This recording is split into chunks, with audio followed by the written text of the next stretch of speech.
This is 9.1.1 Web Basics.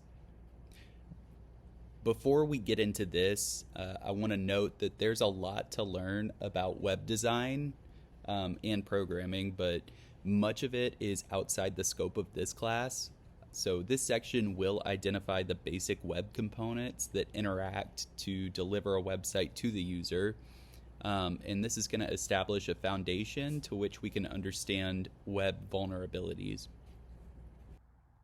At the end of this lesson, we should be able to define the key components that make websites work, as well as examine some of the tools that are available to investigate a website.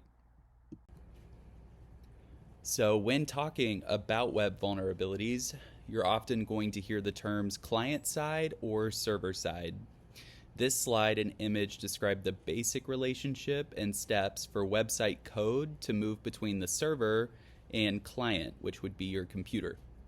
So in reviewing these slides about the components that make up internet communication, consider where the weak points are.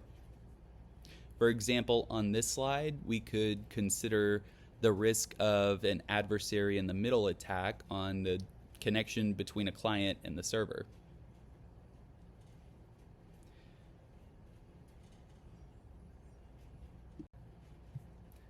So continue to consider where the weak points are as we look at these basic web terms. So we have HTML, HTTP, HTTPS, and a browser.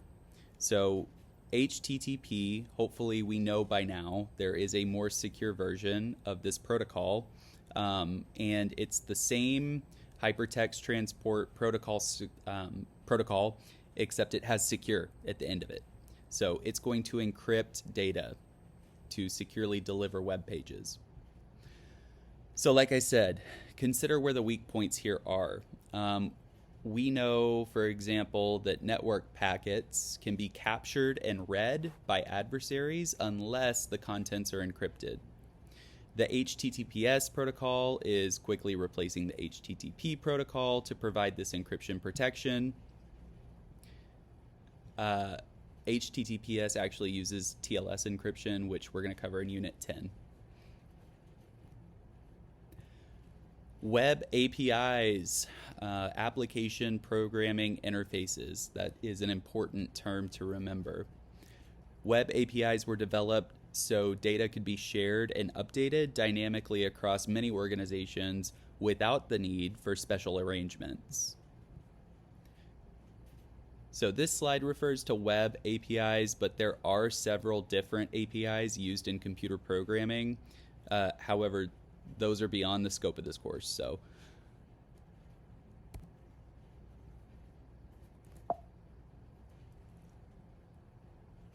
here are some CLI commands that you can use to interact with websites. Curl and I don't really know what y'all want to call this one, but Wiget. Curl and Wiget are two really similar commands to interact with a website.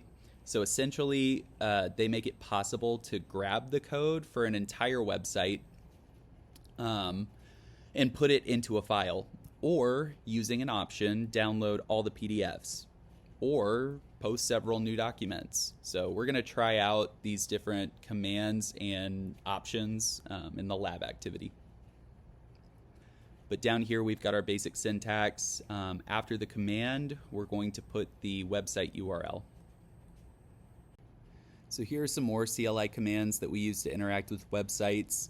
Get and post are the most used HTTP methods in website code.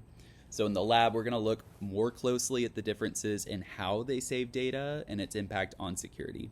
But get is used to request data from a specified resource, and post is used to send data to a server to create or update a resource.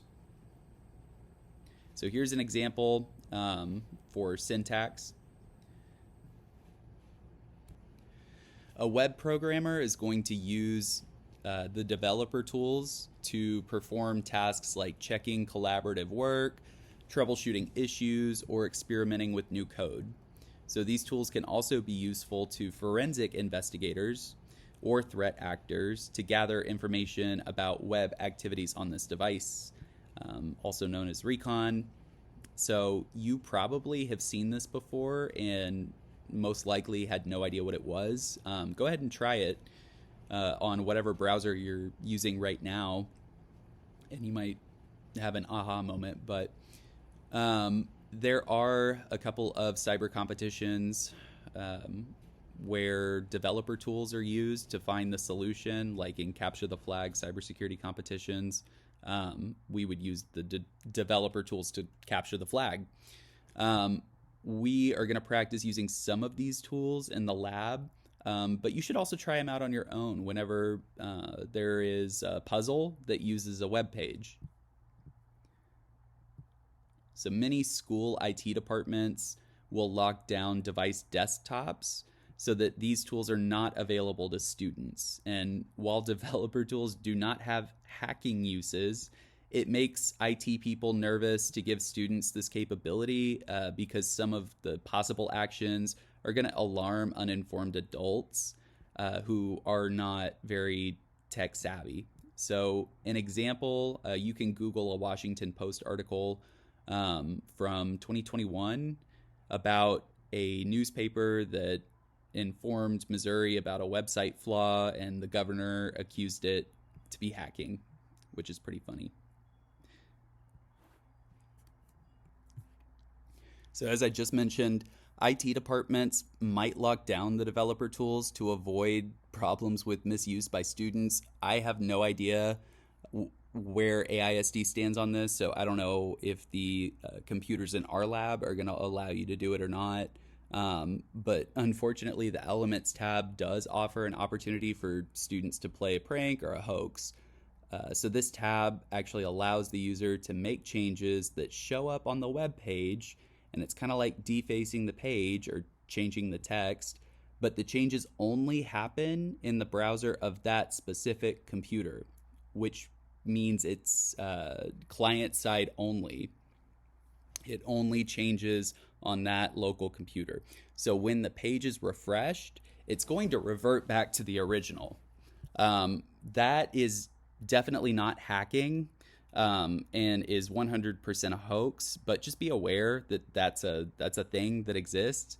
It's really easy for somebody who isn't really tech savvy to learn how to do something like this. Essentially, you could find the source code of any website and you could make some changes, like say inflate your bank account numbers, and then you could take a picture of that defaced page, and nobody would be able to ever tell because you took a photo of a screen. So there's no metadata to be found there.